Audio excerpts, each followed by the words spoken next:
Ako ang inyong Lolo Pael. At ako naman si Kabanong. At ito ang aming kwento.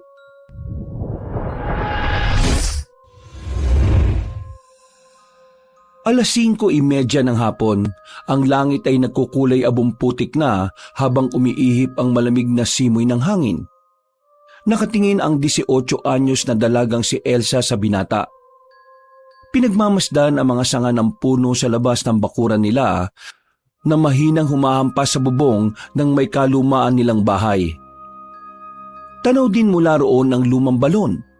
Nakatakip ito ng kalawanging yero at nakaalambre bilang kandado. Matagal nang hindi nagagamit ang nasabing balon at hindi rin alam ng dalaga kung bakit.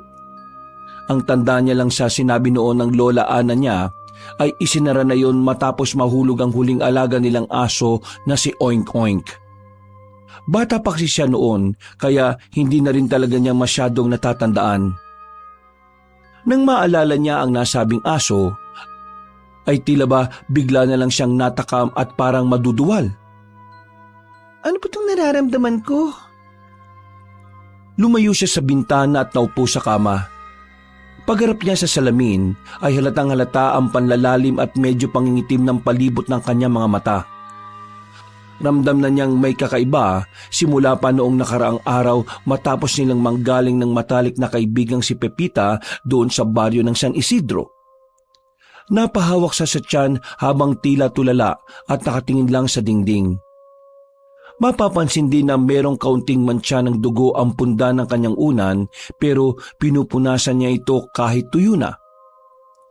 Nang mabaling ang atensyon niya sa lamisitang katabi ng kama ay nakita niya roon ang lumang larawan nila ng nanay niyang si Delia na matagal nang patay. Bigla na lang siyang napaluha at nang mapatingin sa ilalim ng lamisita ay nagulat siya sa nakita dahil may patay na daga roon. Subalit ulo na lang ng daga ang natira at nagkalat ng ilang tuyong dugo sa ilalim at maging sa punda. Ano itong nagawa ko, Diyos ko? Nilinis niya kaagad ang kalat pero may mga natira pa ring mantsa sa sahig. Hanggang sa habang abala siya ay biglang kumatok si Lola Ana. Iha! Elsa! Kumain ka na ba? Hindi pa po. Hindi pa po ako nagugutom, Lola. Sigurado ka? May problema ka ba? Wala naman po. Hindi lang po talaga ako nagugutom ngayon, La. O siya, sige. Bago umalis ay bagyang sumilip ang matandang ginang pero kagad namang naikubli ng dalaga ang mga dugo. Malabo-labo na rin naman kasi ang mga mata ng kanyang lola kaya hindi na rin yun nakita. Pagkaalis ni Lola Ana ay aligagang inayos ni Elsa ang sarili. Pagharap sa salamin ay naiyak na lang siya ng tahimik dahil sa mga nangyayaring hindi niya maipaliwanag. Ano ba itong nangyayari sa akin? Bakit ako kumakain ng buhay na daga? Bakit ako natatakam sa sariwang dugo at karne? Bakit parang may hinahanap-hanap ang katawan ko? Natigilan na siya nang makita ang kulay ng mga mata sa salamin na biglang nag-iba. Napansin din niyang tila ba ang refleksyon niya ay merong kakaibang itim na puwersang pumapalibot. Mabigat ito at nakapanghihina, kaya kagad siyang umalis doon at nahiga na sa kama. Napatingin lang siya sa bubungan at patuloy na nag-iisip patungkol sa nangyari noong nakaraang gabi. Narinig kasi niya ang ilang mga kaklase nila ni Pepita na pinagbabawalan silang pumunta roon sa San Isidro dahil nga raw maraming aswang sa lugar na yon. Madalas nga raw nang bibiktima ang mga aswang roon at niyayanggaw ang ilang kababaihan sa pamamagitan ng paglalagay ng kakaibang laway ng aswang sa mga pagkain. Hindi kaya nayanggaw na nga talaga ako? Huwag naman sana. Hindi pwedeng mangyari to. Ayaw kong maging aswang. Kailangan kong humingi ng tulong sa albularyo. Pero paano? Kapag nalaman ni Pepita itong nangyari sa akin, baka layuan niya na rin ako. Nagpatuloy siya sa pag-iyak ng tahimik at dala na rin ng matinding pag-iisip kaya nakatulog siya na mahimbing. Nagising si Elsa pasado 7:30 ng gabi.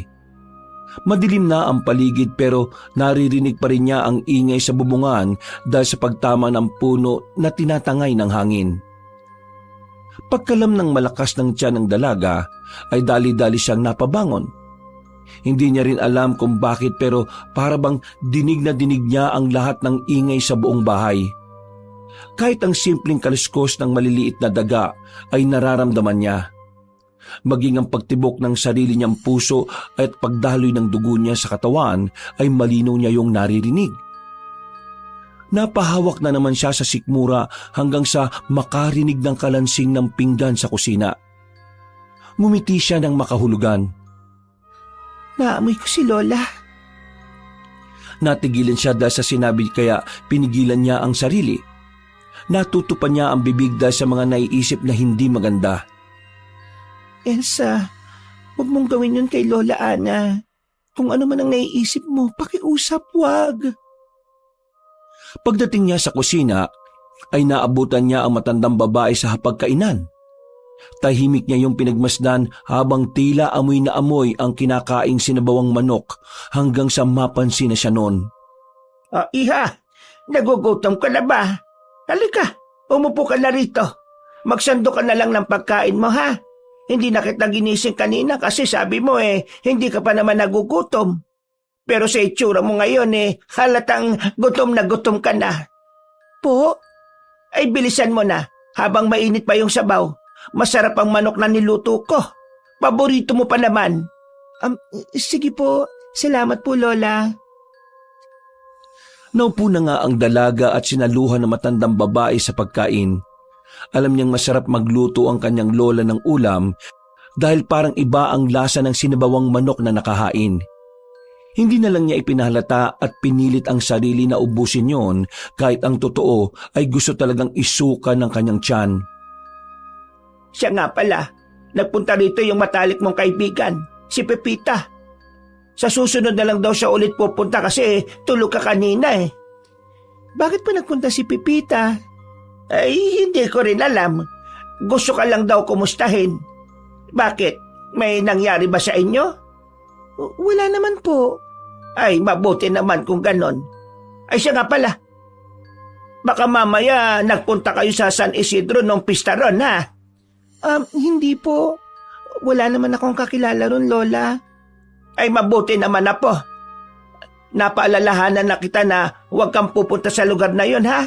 Dahil alam mo na, maraming nagtatagong aswang doon na nangyayanggaw. Yung balita ko nga, yung anak ni Julio at Julia, dinala kahapon sa albularyo dahil kakaibang ikinikilos.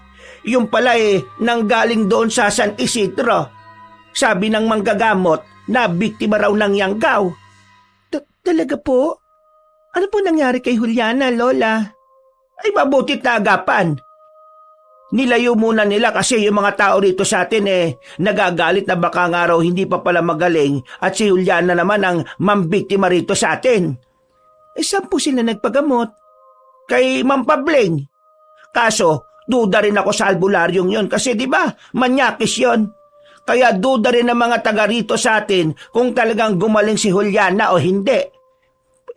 Bakit mo naman pala naitanong? Wala naman po, Lola.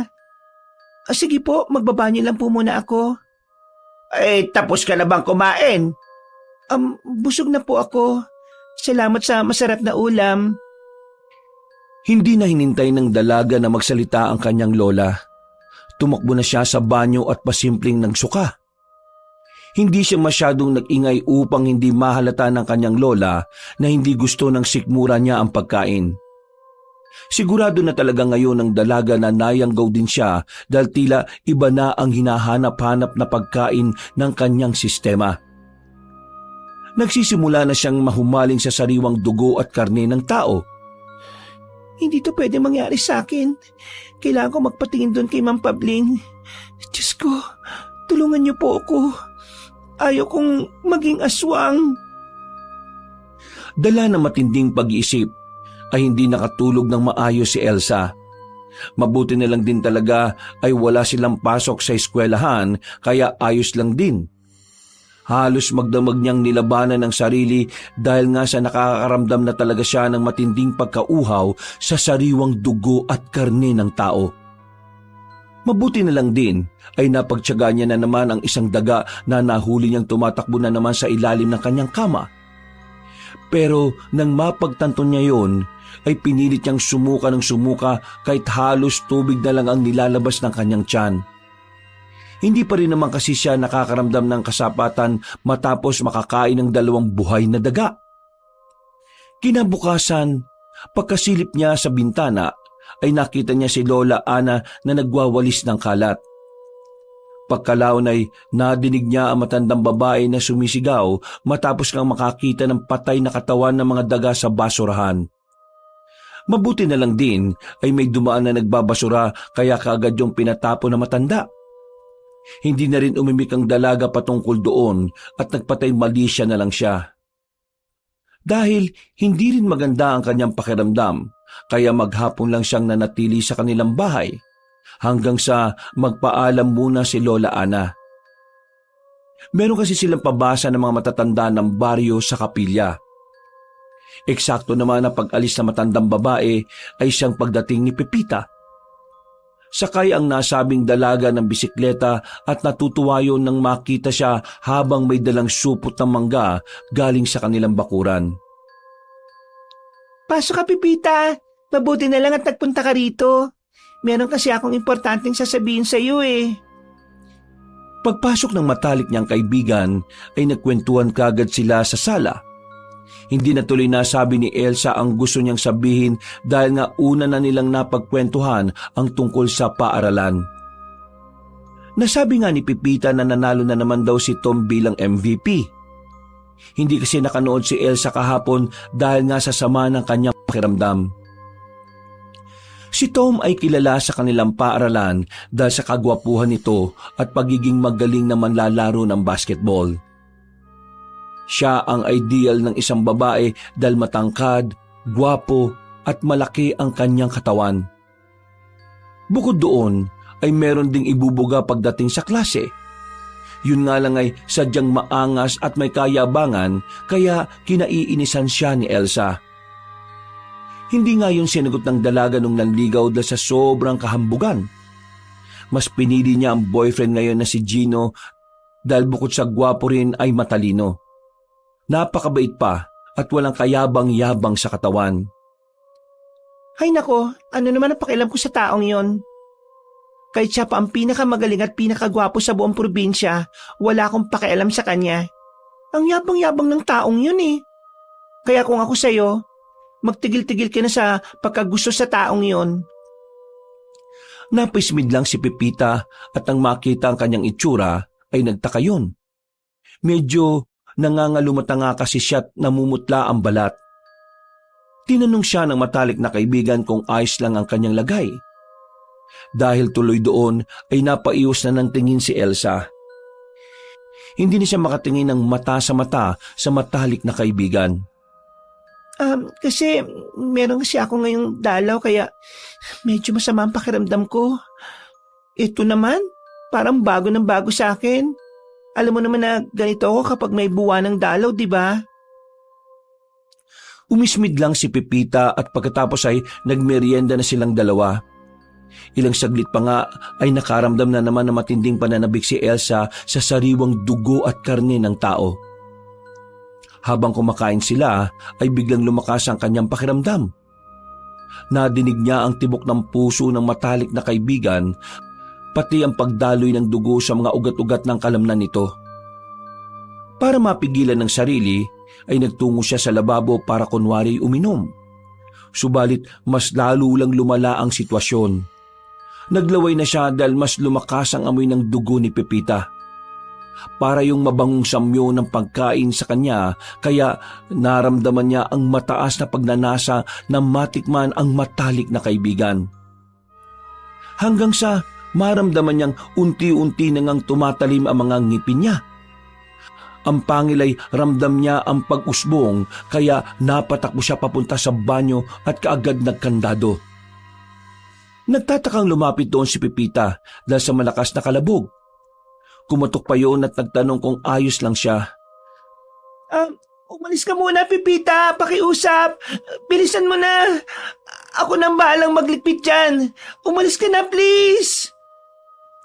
Nagtatakang umalis si Pepita na hindi rin maintindihan ang nangyayari sa kanyang kaibigan.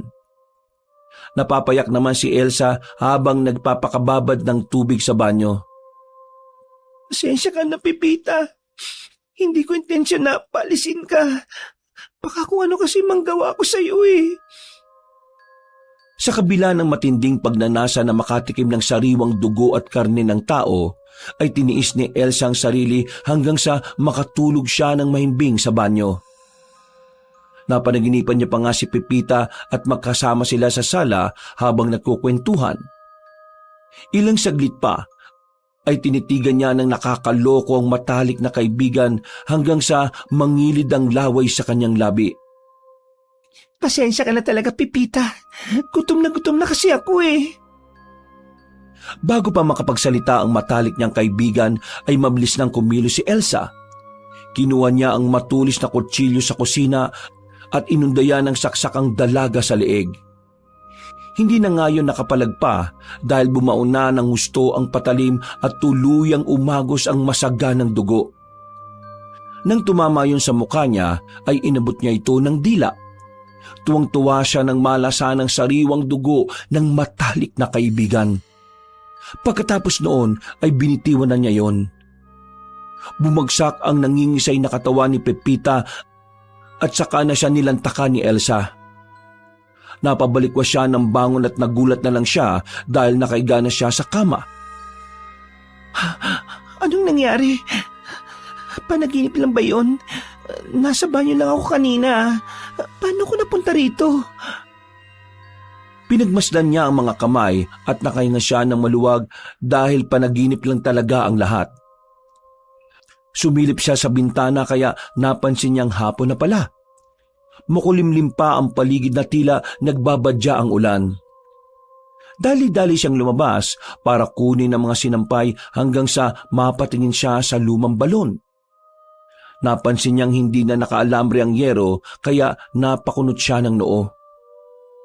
Binuksan ba yun ni Lola? Lalapitan niya sana ang nasabing balon pero biglang kumulog at sinundan niyo ng kidlat. Pagkatapos ay nagsimula ng bumagsak ang malaking patak ng ulan. Kaya tumakbo na siya pabalik sa loob ng bahay tanga ng mga sinampay nila. Makalipas ang ilang sandali, nang matapos na siya sa pagtutupi ng mga damit, ay meron siyang napansin sa sarili. Para bang ang gaan ng pakiramdam niya at hindi na rin siya nagugutom. Pakiwari ng dalaga ay busog na busog siya at walang kahit na anong iniindang masama sa katawan. Ang weird naman. Nasaan na kaya si Lola? Parang ang tagal nila ngayon ah. Eksaktong pagkasabi niya noon, ay dumating na si Lola Ana na tila pagod na pagod. Saan po kayo galing, La? Bakit ngayon lang po kayo dumating? Marami po ba kayong dinasalan ngayon? Oo, Apo. Magpapahinga lang ako saglit ha. At ako na magluluto ng pagkain natin. Ako na po magluluto ng hapunan. Tatawagin ko na lang po kayo kapag tapos na. Ay siya, sige. Ikaw ang bahala, Apo. Pagpunta ng matandang babae sa silid nito, ay nagsimula na nga magluto ng may uulam si Elsa. May natira pa silang isda sa ref, kaya yun ang naisipan niyang iluto. Balak niya sanang gisahin muna ang nasabing isda, pero nang maamoy niya ang bawang ay bigla na lang siyang naduwal. Sa hindi malamang dahilan ay mabilis ang kanyang naging pagkilos. Dinakot niya ang bawang at kaagad itinapon sa malayo. Pagkatapos noon, sinimulan na niya ang pagluluto. Nagprito na lang tuloy siya dahil bigla siyang nawalan ng konsentrasyon gawa ng amoy ng bawang.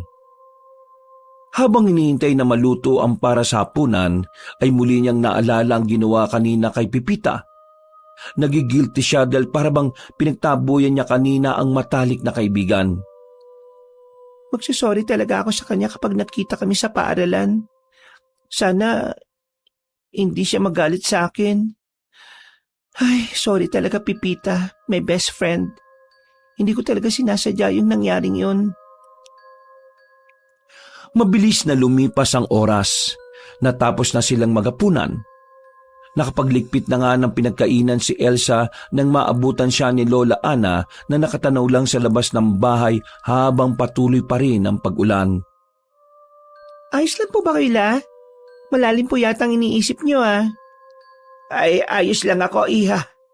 Naisip ko lang na panig talaga sa atin ang panahon. Eksaktong umuulan ngayon kaya siguradong tataas ang tubig sa ilog at mabilis na aanurin ang mga bagay-bagay na naroon. Ano pong ibig niyong sabihin? Ay, wala naman. Huwag mo nalang pansinin ang lola mo, apo. Medyo napagod lang ako sa mga pinuntahan naming mga dinasalang bahay. Tapos ka na ba sa ginagawa mo? Matulog na tayo. Sige po. Good night, Lola. Pagdating ng dalaga sa kanyang silid, ay humiga kagad siya sa kama at napatingin sa kisame. Medyo nagtataka pa rin talaga siya dahil napakagaan ang pakiramdam niya noon. Hindi katulad ng mga nakalipas na oras. Nawala na rin tuloy sa isip niya ang tungkol sa pagiging nayanggaw hanggang sa makatulog siya na mahimbing. Subalit ang inaakala niyang magiging matiwasay na pagtulog ay biglang naantala matapos siyang muling mapanaginipan si Pepita. Katulad ng naunang panaginip ay sinaksak niya sa leeg ang matalik na kaibigan. Pagkatapos ay nilantakan niya ang laman loob noon na parang masarap na karne. Hinigop niya rin ang mga sariwang dugo hanggang sa mapagtanto niya ang nagawa. Diyos ko po, ano itong nagawa ko sa iyo, Pepita? Hindi to totoo. Panaginip lang to. Gumising ka. Pepita, gumising ka. Nang lapitan niya ang kaibigan ay wala na talaga yung buhay. Dilat ang mga matang tila nakatingin sa kanya. Naiyak siya sa matinding pagsisisi hanggang sa mapahawak siya sa sarili na parang nababaliw. Anong ginawa ko sa matalik kong kaibigan? Patawarin nawa ako ng Panginoon. Pinagmasdan niya ulit ang kaawa-awang bangkay hanggang sa maisip niya si Lola Ana. Ano gagawin ko? Baka makita ni Lola ang bangkay ni Pepita. Diyos ko po. Tumayo siya na parang nawawala na sa sarili hanggang sa mapalingon na nga siya sa bintana. Nakita niya ang kinaroroonan ng balon at nakaisip siya ng mainam na paraan. Hindi na siya nag-aksaya ng oras. Hinatak niya ang bangkay ng matalik na kaibigan hanggang sa maihulog nga niya ito sa luma nilang balon. At dahil sa sobrang taranta, ay hindi na niya nagawang may kandado pa ulit yun sa pamamagitan ng pag-aalambre. Tumakbo na kagad siya sa loob ng bahay at nilinis ang naiwang mantsa ng dugo. Siniguro niya talagang walang may iwang bakas para hindi makita ni Lola Ana kung sakali. Nang matapos na, ay nagmukmuk na lang siya sa kwarto at nag-iiyak dahil sa kanyang nagawa hanggang sa siya ay makatulog. Pagkatapos noon, ay isang bulong ng demonyo sa kanyang isip ang nagsalita. Hindi ba masarap ang sariwang dugo at karne ng tao? Malasa ang matalik mong kaibigan. Kaya hindi mo na kailangan makonsensya dahil tama lang naman ang ginawa mo. Pinunan mo lang ang ninanais ng iyong katawan, kaya hindi mo kailangan magmukmok. Mauulit pa to dahil mauuhaw at mauuhaw ka pa rin sa laman at dugo, Elsa. Tanggapin mo na ang katotohanan dahil isa ka ng nayanggaw. Kabilang ka na sa mga aswang at alagad ng kaniliman sa San Isidro. Pagkatapos noon, isang nakakapangilabot at nakaririnding boses na tila demonyo ang umalingaw-ngaw sa kanyang utak. Napahawak ng maigpit ang dalaga sa kanyang ulo at nagsumigaw upang patigilin ang nasabing boses pero nagpatuloy yon kaya mas lalong natakot ang dalaga. At sa pagdilit ng kanyang mga mata ay nakita niya ang sarili sa tapat ng salamin. Subalit iba na ang kanyang anyo.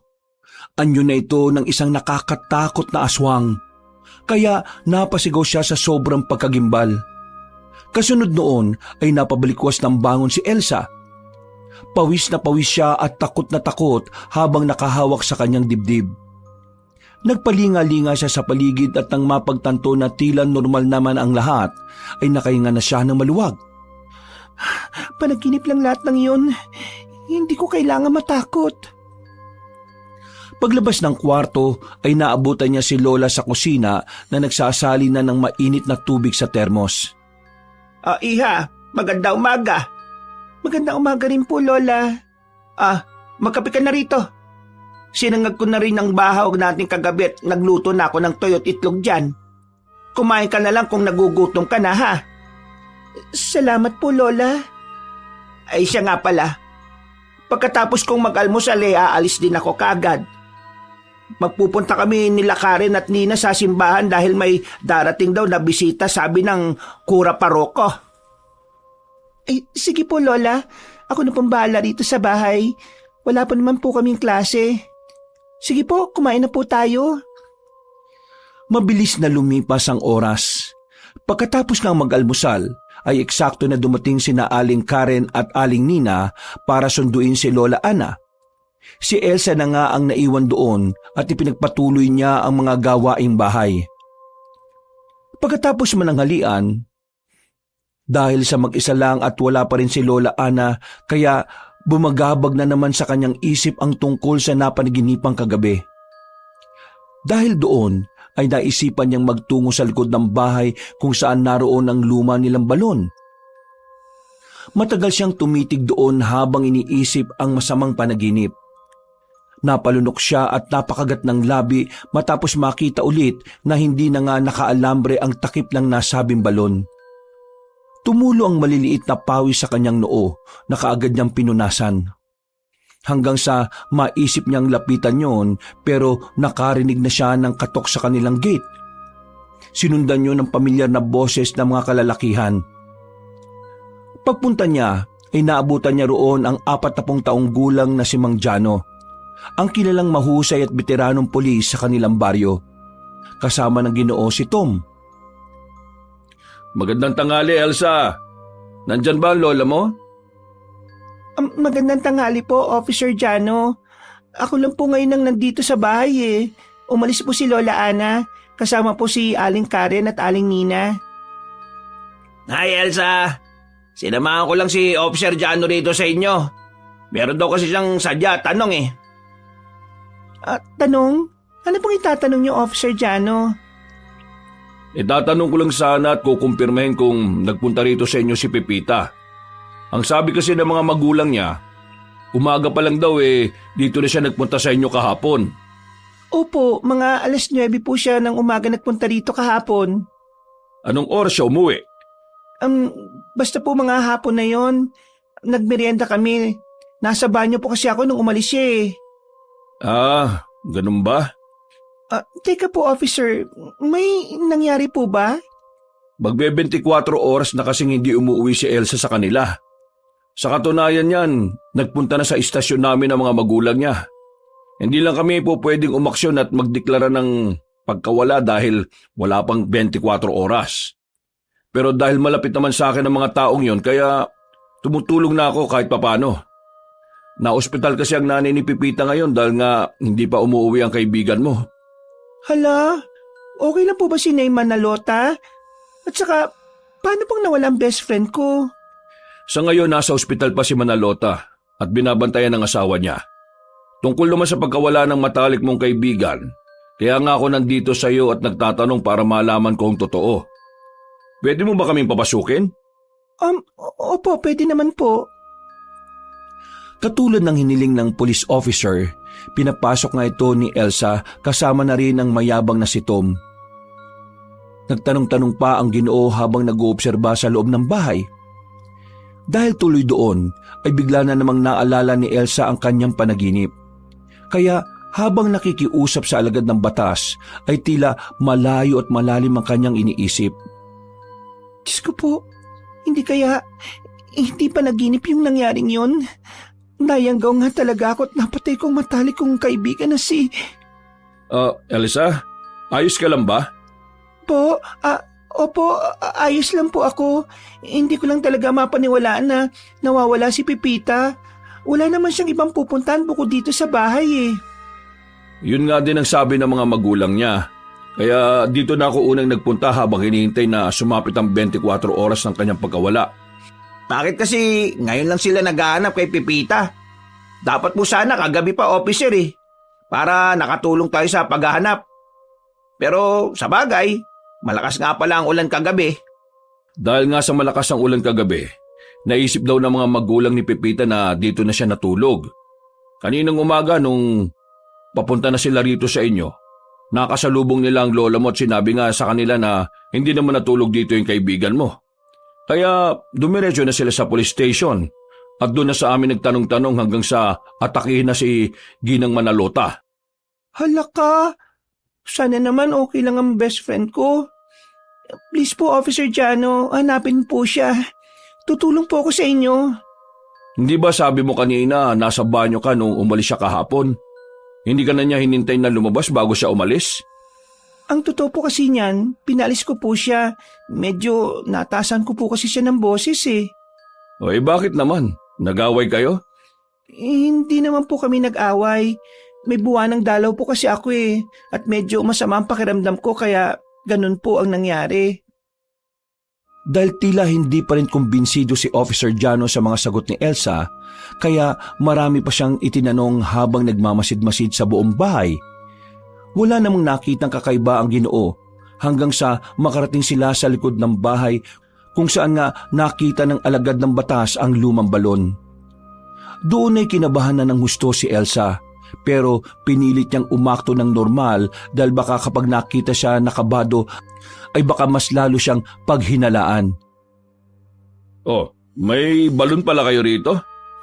Opo, pero hindi na po yan ginagamit eh. Hindi na rin po kasi nagkakatubig. Luma na rin po yan kaya nakatakip na. Nakatakip ba? Ba't parang nakauwag yung yero? Po? Kagad lumapit ang opisyal at binuksan ang yerong tumatakip sa nasabing balon. Umalingasaw ang mabahong amoy kaya kahit si Elsa ay nagulat. Pagkatapos ay kinuha ng pulis ang maliit na flashlight sa gilid ng pantalon at inilawan ng ibaba habang nakatakip ang ilong. Sumilip din si Tom habang napalunok na ng laway si Elsa sa takot. Ang inaalala niya kasi ay ang masamang panaginip kagabi kung saan ay hinulog niya sa balon si Pepita. Officer Jano, yun oh, may patay na daga. Oo nga. Kinabahan ako ron ah. Kala ko kung ano na, Elsa. Bakit naman may patay na daga rito sa balon? Ha? Hindi ko rin alam eh. Di naman namin binubuksan niya ni Lola eh. Natigilan na ang dalaga sa pagsasalita dahil biglang tumunog ang radyo na nasa kaliwang balakang ni Ginoong Jano. May nagsalita roon kaya sinagot kaagad ng Ginoo. Doon nga nila nalaman ng isang hindi katanggap-tanggap na masamang balita. Ayon sa nasa kabilang linya, may nakitang bangkay sa ilog sa ilalim ng tulay na malapit lang din sa simbahan ng baryo. Kinumpirma nga na ang bangkay ay si Pepita. Halos gumuho ang mundo ni Elsa sa kanyang narinig kaya natumba siya. Mabuti na lang ay kaagad siyang naalalayan ni Tom. Makalipas ang ilang minuto ay magkakasama silang nagtungo sa nasabing lugar. At doon nga nakita ang kalunos-lunos na kalagayan ni Pepita. Tila nagulat naman si Elsa dahil may saksak sa leeg ang matalik niyang kaibigan at tila winakwak ang tiyan nito. At nawawala ang ibang parte ng laman loob. Dahil doon ay napagtanto bigla ng dalaga ang lahat-lahat na hindi nga talaga panaginip ang nangyaring yon kundi totoong siya ang pumaslang at kumain sa mga laman loob ng matalik niyang kaibigan. Ako ang pumatay sa best friend ko. Diyos ko po, naianggaw nga talaga ako. Dahil sa nangyaring yon ay parang pinagsakluban ng langit at lupa si Elsa. Ilang araw siyang nagmukmuk sa kwarto at halos hindi makakain dahil sa krimeng nagawa niya na walang ibang nakakaalam. Ang pinagtataka niya lang din ay kung paanong nawala sa balon ng bangkay ni Pepita at inanod sa tubig. Sigurado kasi siya na doon niya yun tinapon. Naisip niya tuloy na baka may kung anong hiwaga ang balon pero nalulungkot pa rin siya dahil sa pagkamatay ng matalik na kaibigan na siya mismo ang may gawa. Isang linggo matapos ang paglibing kay Pepita, muli na namang nakaramdam ng kakaibang gutom si Elsa. Naririnig na naman niya ang tila bulong ng demonyo sa kanyang isipan. Ang tibok ng puso ng mga tao sa paligid at ang amoy ng sariwang dugo at karne ng tao. Parang mabangong samyo yun sa kanya. Upang mapigilan ng sarili, nagkulong na muna siya sa kwarto. Hanggat maaari ay iniiwasan niya rin makasalamuha ng matagal si Lola Ana. Natatakot kasi siya na baka magawa ng masama ang matandang babae. Lalo na't kumalat sa baryo na hindi nga ordinaryong nilalang ang pumatay kay Pepita kundi isang mabagsik na aswang daw galing sa San Isidro. Marami ang naniwala pero marami rin ang nagsasabi na haka-haka lang ang tungkol sa aswang. Lunes ng tanghali. Pag-uwi ni Gino galing sa paaralan ay dinalo niya ang girlfriend na si Elsa. Nag-alala na rin kasi siya sa lagay nito. Eksakto na wala roon si Lola Ana at wala na rin sanang balak ang dalaga na patuloyin ng boyfriend pero nagpumilit ang binata. Alam ko masakit yung nangyari kay Pepita, pero sana huwag mong pabayaan ang sarili mo. Nandito lang ako sa tabi mo, mahal. Pwede mo akong kausapin. Pwede mo akong iyakan at ibuhos mo sa akin ang kalungkutan na yan. Sasamahan kita, Elsa.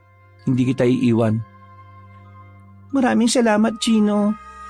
Hindi ko lang talaga matanggap ang pagkawala ng best friend ko. Naiinis ako sa sarili ko. Hindi ka dapat mainis sa sarili mo, mahal, o maawa. Walang may gusto nitong nangyari. Walang may kasalanan at walang dapat sisihin. Napayak na lang si Elsa sa bisig ng kanyang boyfriend hanggang sa pareho silang makatulog. Mga bandang hapon ng magising si Gino, inasikaso na niya pa rin ang nobya. Kahit papaano naman ay naibsan ng bigat na nararamdaman ng dalaga dahil ramdam niya ang pagmamahal ng lalaki. Mahal, mag-aalas 6 na. Umuwi ka na sa inyo. Alam ko namang may mga obligasyon ka pa sa bahay ninyo eh. Oo nga. Pero hindi ako makakampante na mag-isa ka lang dito, mahal eh. Okay lang ako, promise. Okay na ako. Salamat sa pagdalo mo ngayon kasi gumaan talaga ang pakiramdam ko. Umuwi ka na. Pabalik na rin naman si Lola Ana kaya wag mo na akong alalahanin. Mabuti pa. Hintayin ko na lang si Lola Ana bago ako umalis. Hindi, wag na. Mas masasaktan ako kapag napagalitan ka sa inyo dahil lang sa pagtatagal mo rito sa bahay. Promise, okay na talaga ako. Dalawin mo na lang ulit ako kapag hindi ka na busy ha. At saka, makikita naman tayo kapag nakabalik na ako sa school eh. Oo, sige. Salamat, mahal. Ang swerte ko talaga sa'yo. Kasi hindi ka makasariling girlfriend. Thank you ah. Ako nga dapat ang mag-thank you sa'yo, mahal eh. O sige na, umuwi ka na. Baka maabutan ka pa ng gabi at mukhang uulan na rin. O sige. Huwag kang mag-alala. Kapag maaga ulit ang uwian ko bukas, dediretso ako dito. I love you. I love you too. Pag-alis ng binata ay dumiretso sa banyo si Elsa at kaagad na naghilamos na muka. Nang tingnan niya ang sarili sa lumang salamin, doon ay nakita niya nga ang sarili na tila inaatake na naman ng pagkayanggaw. Muling kumalam ang kanyang sikmura kaya napahawak siya roon habang napapaiyak. Naupo siya saglit sa gilid dahil sa sobrang pagpipigil. Natatakot kasi siya kaya pinagmadali na niyang makauwi ang boyfriend. Baka kasi magawa niya rin ito ng masama katulad ng ginawa niya kay Pepita noong nakaraang linggo. Diyos ko po, ayaw ko nito. Ayaw ko ng sumpang to. Paano ko ba ito matatakasan? Ayaw kong pumatay ng tao. Ayaw kong kumain ng sariwang dugo at karne. Topo! Topo! Nang marinig ng dalagang pamilyar na boses sa labas, ay kagad siyang nag-ayos ng sarili. Nagpaulit-ulit ang pagtawag at nang nasa sala na ay nakita niyang malusog na teacher nilang si Jerry na nasa labas ng bakod. Hinarap niya ang Ginoo na tila ayos lang ang lahat kahit ang totoo ay tila natatakam na siya. Pinapasok niya ang guro at habang nag-uusap sila sa sala, ay iba ang tumatakbo sa kanyang utak. Bumubulong-bulong na naman kasi ang tila demonyo sa kanyang isipan. Bukod pa roon ay mas lalo niyang naamoy ang nakakatakam ng dugo ng kausap. Dumalaw ako dito, Elsa, kasi pagdadalawang linggo ka nang hindi pumapasok eh. Nabalitaan ko nangyari kay Pepita at alam kong nalulungkot ka tungkol sa bagay na yon. Pasensya na po, sir. Ayos ka lang ba, Elsa? Ayos lang naman po. Medyo natatakam lang talaga ako ngayon. Natatakam? Bakit? Nagugutom ka ba? Sakto, oh. Eto, may dala akong meriendang ginataan. Kainin mo to kasi parang nangangalumuta ka na at namumutla eh. Sakto po. Gutom na talaga ako ngayon. Halos 1 linggo na rin akong hindi nakakakain eh. Ano? 1 linggo? Diyos ko po, baka magkasakit ka na niyan, Elsa. Alam ba to ng lola mo, ha? Hindi po. Lagi naman kasing wala si Lola dito eh. Saka, okay lang po yun. Palagi ko kasi mabubusog naman ako ngayon. Salamat po sa pagpunta niya rito. Nawiwirduhan man, ay inabot na ng Ginoong Guro ang supot na naglalaman ng ginataan. Pagkakuha roon ni Elsa ay mas lalo niyang nalanghap ang sariwang dugo sa kalooban ng kaharap. Tila hindi na nga nakontrol ng dalaga ang pagkayanggaw na umaalipin sa kanyang pagkatao. Napasingap siya at napansin niyo ng malusog na lalaki. Pasensya na po sir ah. Na-excite lang ako. Ang bango-bango po kasi. Natatakam tuloy talaga ako. Wait lang po ah. Ha? Sige. Nagtungo nga kagad si Elsa sa kusina at pakunwaring ilalagay sa mangkok ang ginataan. Pero ang totoo ay pinipigil niya ang sarili na makagawa na naman ng hindi maganda. Subalit sa huli ay nanaigang kasamaang bumabalot sa kanyang pagkatao. Habang nakaupo si Sir Jerry sa may kalumaang sofa, ay nagmasid-masid yon sa paligid hanggang sa makarinig ng lagabog sa kusina. Lumapit doon ang Ginoo habang tinatawag ang kanyang estudyante. Subalit, pagdating sa kusina, ay wala siyang naabutang kahit na sino. Maliban na lang sa mangkok sa sahig na nabasag na. Nagkalat tuloy ang laman nitong ginataan. Maya-maya pa, pagpaling ng Ginoo sa pinto ng banyo ay doon na niya nakita si Elsa na nakatayo. Nakatingin ang dalaga sa kanya ng makabuluhang habang naglalaway. Elsa, ayos ka lang ba? Sabi po na bumubulong sa isip ko. Magiging ayos lang din ako kapag... Kapag ano? Kapag kinain ko na ang laman loob niyo, sir. Mabilis ang mga sumunod na pangyayari. Dahil bago pa makatakbo si Sir Jerry palabas ng kusina, ay nilundagan na siya ng dalagang hayok na hayok sa laman at dugo ng tao. Sabay silang natumba sa sahig. Nakasigaw pa si Sir Jerry ng tulong pero hinawakan siya ni Elsa sa bibig at may pitong tinakpan. Nagpumiglas ang Ginoo subalit mas malakas ang babaeng nayanggaw. Nagpambuno sila hanggang sa maisip na ni Elsa ang dapat niyang gawin. Binali niya ang leeg ng Ginoo kaya tuluyan na itong nawalan ng buhay at hindi na nakapanlaban pa. Pagkatapos noon ay tumayo na siya habang pinagmamasdan ng gurong wala ng buhay na nakahandusay sa sahig. Napasinghap na naman siya matapos maamoy ang karne at dugo na dumadaloy sa biktima. Mabubusog ka na ulit, Elsa. Sinimulan na niyang biyakin ang katawan ng biktima at nilantakan ng ilang laman loob. Nang mabusog na, ay dali-dali niyang itinapon sa balon ang patay nitong katawan. Isinama na rin niya ang lahat ng gamit ng guro. May wagang balon. Ikaw nang bahala sa katawan ni Sir Jerry, ha? Bumalik siya sa loob ng bahay at nilinis ang iba pang kalat. Nang matapos na ay dumiretso siya sa banyo at naligo para mawala ang mantsa ng dugo sa buo niyang katawan. Kalaunan ay pumasok na siya ng kwarto at sumalampak kagad sa kama. Tila pagod ng kanyang buong pagkatao pero ramdam niya ang matinding kabusugan kaya naman nakatulog siya na mahimbing. Nagising siya ng mga bandang 8:30 ng gabi dahil sa malakas na buhos ng ulan. Tila Parang walang nangyari at parang wala siyang ginawang krimen. Paglabas ng silid ay naabutan na naman niya si Lola Ana na nakatingin sa bintana na tila minamatyagan ang malakas na pagbuhos ng ulan. Lola, magandang gabi po. Ay, magandang gabi rin na po. Ay, umuulan na naman. Aanurin na naman sa ilog ang mga dapat anurin. Hindi na nakasagot ang dalaga dahil naglakad na palayo ang kanyang lola at nagkulong na sa kwarto. Hindi na lang din niya yon pinansin. Matapos siyang uminom ng tubig ay bumalik siya sa kwarto para matulog ulit. At napanaginipan na naman niya ang tungkol sa pagpatay na ginawa niya kay Sir Jerry.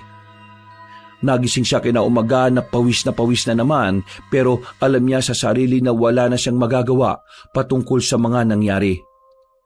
Kaya iniyak na lamang niya ang lahat sa Diyos. Pagkatapos mag-almusal, ay sinilip niya ang balon at katulad ng nangyari kay Pepita, wala na roon ang bangkay ng guro. May wag nga talaga ang balon na ito. Nagdaan pa ang mga araw. Pinaghahanap din ng mga kinauukulan si Ginoong Jerry. At dahil doon, ay dinalo na naman ni Elsa si Officer Jano. Nakarating kasi sa nasabing opisyal na ayon sa ibang kakilala sa paaralan na nagpuntang araw ang guro sa bahay ng dalaga. Itinanggi naman ni Elsa ang lahat. Sa unang pagkakataon ay pinasinungalingan niya ang tungkol sa pagdalaw ng kanyang advisor. Mabuti na lang din ay hindi na pumasok pa si Officer Jano sa loob ng bahay, kaya hindi na masyadong nabahala ang dalaga. Makalipas ang 2 araw at gabi, ay natagpuan na rin ang bangkay ng nasabing guro. Subalit, mas malayo na. Sa ilog sa kabilang baryo na ito nakita. Wakwak din ang tiyan at nawawala ang ibang parte ng laman loob. Mas lalo tuloy umugong ang patungkol sa mga nayanggaw na aswang galing sa San Isidro. Sinisisi pa nga ng mga nasa baryo si Juliana na siyang naitalang nayanggaw sa kanilang lugar ayon na rin kay Mang Pabling. Dahil tuloy doon ay mas lalo lang din natakot si Elsa na magpakonsulta sa albularyo. Ayaw niya rin kasing mabuko ang pagiging nayanggaw niya. At gawa ng mga krimen na to, ay nagsimula si Officer Jano na matyaga ng mga kilos ni Elsa ng palihim. Napansin niya kasi ang kakaibang mga gawin ng dalaga. Kaya nang makabalik na sa paaralan, ay makailang beses niya yung sinundan hanggang sa mapansin na siya. Officer Jano, sinusundan niyo po ba ako? Ay, bakit ko naman gagawin yon? Ilang beses ko na po kasi napapansin. Hindi lang po ako nagsasalita. Alam po ba to sa istasyon ninyo? At saka, bakit niyo po minamatyaga ng mga kilos ko? May problema po ba kayo sa akin? Anong ibig mong sabihin? Pulis po sa bayan ng tatay ng boyfriend kong si Gino. Kapag sinabi ko po sa kanyang ginagawa niyong ito, sigurado makakarating yun doon. Kaya pakiusap lang po, tigilan niyo na po ang pagsunod-sunod sa akin. Dahil sa mga sinabi yun ni Elsa ay pansamantalang naglaylo ang nasabing pulis. Pero malakas pa rin nga ang hinala ng Ginoo na merong kinalaman ng dalaga sa 2 beses na pagkamatay ng mga taong may kaugnayan din sa kanya. Sa pagdaan pa ng mga araw at gabi, ay mas lalong tumindi ang pagnanasa ni Elsa na makatikim ng sariwang dugo at karne ng tao. Tuwing gabi ay nagkukulong na lang siya at itinatali ang sarili upang hindi magawa ng masama ang kanyang lola. Hanggang sa isang hapon, hindi na naman siya nakapasok dahil sa kakaibang pakiramdam. Pakiwari niya na anumang oras kapag nakakita siya ng kahit na sinong tao ay sasakmalin na lang niya bigla. Mabuti na lang din ng araw na yon ay maagang sinundo si Lola Ana ng mga kasama niya sa simbahan. Mag-isa na lang ulit si Elsa at nagkukulong sa kwarto hanggang sa maamoy niya ang isang presensya. Hindi niya makontrol ang sarili kaya napasilip siya sa bintana. Nakita niya sa labas ng bakuran si Tom. Wala yung damit pang itaas at pawis ang katawan gawa ng pagtakbo. Sumambulat tuloy ang malaman na katawan ng binatang gwapo pero hindi yun ang napagtuunan ng pansin ni Elsa. Ang amoy mismo ni Tom at ang dugo sa loob nito ang mas nahumaling ang dalaga. At nang mapansin ng lalaki ang kakaibang pagtitig niya, ay inakala niyo na nahuhumaling ng dalaga sa maganda niyang katawan. O Elsa, kumusta? Nandiyan ka pala. Hindi ka rin pumasok? Oo eh. Masama kasi ang pakiramdam ko. Busy ka ba ngayon? Hindi naman. Tumatakbo lang kasi para sa training namin mamaya sa basketball. Bakit mo natanong? Ano kasi, nakakayaman sabihin pero pwede ba ako magpatulong sa'yo? Wala kasi akong kasama rito sa bahay eh. Uy, sige ba? Walang problema. Ano bang may tutulong ko sa'yo? Pumasok ka kaya? Hindi naman nakalaki ang gate eh, saka pinto ng bahay. Natutuwang pumasok ang binata sa bakuran nila Elsa at walang ibang taong nakakita sa kanya dahil ang mga kasama niyang tumatakbo ay malayo na rin. Ang akala ng gwapong binata ay makakapuntos na siya sa dalaga pero lingid sa kanya ay isa palang patibong ang lahat ng yon. Nang nasa harap na ng pintuan si Tom ay nagulat siya dahil nakasara na ang bintana. Nakaupo na rin si Elsa sa kama at nakatapis lang ng kumot. Paglingon pa niya sa sahig ay nakakalat doon ang mga damit ng dalaga kasama ang panloob. Napalunok ng laway ang matipunong binata matapos mapagtanto ang nangyayari sa paligid. Natuwa rin siya dahil sa wakas tila matutupad na ang matagal na pinapantasan niya para sa babae. Wala kang suot na damit? Oo, nainitan kasi ako kanina kaya nagubad ako. Pero ngayon naman nilalamig ako kaya ito, nagkumot ako. Ang kaso... Ang kaso ano? Nilalamig pa rin ako kahit nakakumot na eh. Pwede mo ba akong samahan dito sa kumot para mainitan ang katawan ko? Ha? Ayaw mo ba? Hindi sa ayaw. Nagulat lang ako sa sinabi mo. Pero sige. Ang kaso nga lang, ayos lang ba talaga sa'yo? Sigurado ka ba talaga? Oo, siguradong sigurado. Pero may boyfriend ka, di ba? Baka magalit yun kung magkataon. Hindi naman niya malalaman eh. Maliban na lang kung ipagsasabi mo. Pero kung isisikreto natin tong nangyari, walang makakaalam at pwede pang maulit ng maraming beses. Dahil sa sinabing yun ng dalaga ay tila nang ilabot ang kalamnan ni Tom sa sobrang pananabik. Naramdaman niya ang sarili na tila nagiinit na rin kaya lumapit siya sa dalaga habang napapalunok pa rin. Ang mas nakakagulat pa ay pinatanggal din ni Elsa ang lahat ng suot ni Tom na walang pag-aalinlangang sinunod ng gwapong binata. Nagpunas pa siya ng pawis saka pinagsaluhan ng dalawa ang kumot habang kapwa sila hubad. Maya-maya pa, dahil sa sobrang pananabik ay nagsimula na ngang gumawa ng hakbang si Tom. Pero pinigilan muna siya ni Elsa at pinapikit. Sumunod naman siya na parang bata at nagtakip ng bibig at mata katulad ng utos ng dalagang mapang-akit. Maya-maya pa ay mas tumindi ang init ng katawan na nararamdaman ng matipunong binata hanggang sa mapadilat siya sa sobrang pagkagulat. Ha? Anong ginagawa mo? Di kumakain. Salamat sa masarap na putahe mo. Pagtanggal sa kumot ay nagulantang nga si Tom sa kanyang nasaksihan. Doon niya napagtanto na ang init ng katawan na nararamdaman niya kanina ay ang paghiwa sa kanyang tiyan. Nang makita niyang dinudukot na ni Elsa ang laman loob niya, ay sa kanya lang naramdaman ang matinding sakit. Pero bago pa siya makasigaw, ay tinakpan na ng dalaga ang kanyang bibig at saka siya itinulak hanggang sa matumba sa sahig. Nagkakakawag ang matipunong lalaki at nanlaban pero malakas ang babaeng nayanggaw. Masinigpitan pa nito ang pagtakip sa bibig at sa ilong habang kinakalkal ang laman loob sa tiyan. Nagkakawag sa taranta at takot si Tom at ilang saglit pa nga ay tuluyan ang bumagal ang pagkilos nito hanggang sa mangisay na at malagutan ng hininga. Masyado ka kasing mayabang at mahilig sa laman eh. Ngayon, ang laman at dugo mo naman ang pagpipiestahan ko. Nilantakan niya nga ang katawan ng gwapong binata na wala ng buhay at nang matapos na ay nilinis niya rin ang kalat saka itinapon sa balon ng bangkay. May wagang balon. Ikaw nang bahala sa katawan ng mayabang na yan ha. Dalhin mo siya kung saan siya nararapat. Pagkatapos ng mga ginawa niyang yon, ay tila balik sa normal ang lahat. Makalipas lang ang ilang araw ay natagpuan na nga ang walang buhay na katawan ni Tom na inaanod sa ilog. Nadagdagan na naman tuloy ang takot ng mga taga-baryo pero palaisipan pa rin sa lahat kung sino nga ba ang gumagawa ng pagpatay na ito.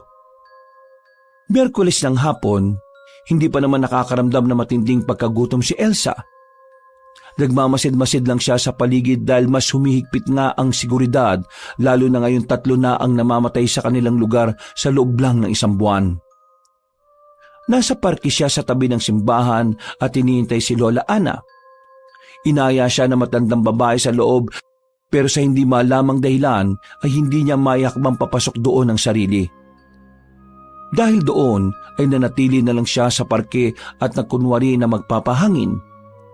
Ilang saglit pa ay meron silang nakita mula sa hindi kalayuan. Si Gino ba yun? Si Gino nga. Tumayo siya at sekretong sinundan ng boyfriend para sana supresahin. Pero hindi niya akalain na siya ang masosorpresa. Kitang-kita ng dalawa niyang mga mata na merong kahalikan sa gilid ng tagumpuno si Gino. At ang mas masaklap pa nito ay kaklase lang din nila yon. Ang dalagang si Arya na matagal nang may gusto sa kanyang boyfriend. Ayos ah. Kaya pala hindi ka na madalas napunta sa bahay. Ang akala ko pa naman busy ka sa inyo. Iba palang pinagkakabisihan mo, Gino. Elsa, magpapaliwanag ako. Saan? Sa presinto? Anong paliwanag mo? Kung paano ka humalik dyan kay Arya? Sa malanding yan na matagal nang may gusto sa'yo? Ha? Ang kakapal ng mukha nyo! Tuluyan na ngang napaiyak si Elsa at tumakbo palayo. Hahabulin pa nga sana siya ni Gino pero pinigilan na siya ni Arya. Eksakto naman nakalalabas lang ni Lola Ana sa simbahan at nakita niyang umiiyak ang apo. Nilapitan niya yon at niyakap dahil kitang-kita ang matinding kalungkutan sa mukha ng dalaga. Ano nangyari, Elsa? Bakit ka umiiyak, apo? Si Gino po, Lola. Nakita ko po siya. Huling-huli ko po na may kahalikan siyang babae. At kaklase ko yung babaeng yun. Mga walang iya sila. Sige lang, apo. Umiyak ka lang. Ilabas mo ang sama ng loob mo. Loko-lokong lalaki yon ah. At ang kapal ng mukha niyang lokoy ng apo ko. Humanda siya sa akin. Nasa na ba siya at nang makausap ko yon? Baka masampal ko pa sila ng kaluguyo niya. Umuwi na po tayo, Lola. Ayaw ko po muna makita ang pagmumukha nila. Dahil baka kung ano pa ang magawa ko. Pinagbigyan na nga muna ni Lola Ana ang kagustuhan ng kanyang apo. Pag-uwi nila sa bahay ay nagluto matandang babae ng paboritong sinabawang manok si Elsa. At kahit walang gana ay inubos na lang din yun ng dalaga para hindi rin masayang ang ginawa ng kanyang lola. Makalipas ang ilang minuto, matapos kumain at mapayuhan ay nagpaalam na siya na matutulog na. Pero ang totoo ay may ibang pinaplano si Elsa. Gusto niyang paghigantihan sina Gino at Arya sa ginawang pananakit sa kanyang damdamin. Pasado 10:00 ng gabi. Kasalukuyang umiikot-ikot ang mga tanod sa baryo pero hindi yun alintana ni Elsa. Palim siyang lumabas ng kanilang bahay at unti-unting nagpalit ng anyo bilang isang nakakatakot na halimaw. Ang aswang na resulta ng pagkayanggaw. Nagtungo siya sa bahay ni Gino pero nang nasa bakuran na siya. Nang paganahin niya ang matalas na pangamoy ay napagtanto niyang wala roon ang manloloko niyang boyfriend. Kaya mo nang palang hindi umuwi sa tamang oras sa bahay niyo. Siguro, matagal mo nang ginagawa to sa akin. Ang tanga-tanga ko at naniwala ako sa mga pang-uuto mo sa akin. Ngayon, humanda ka.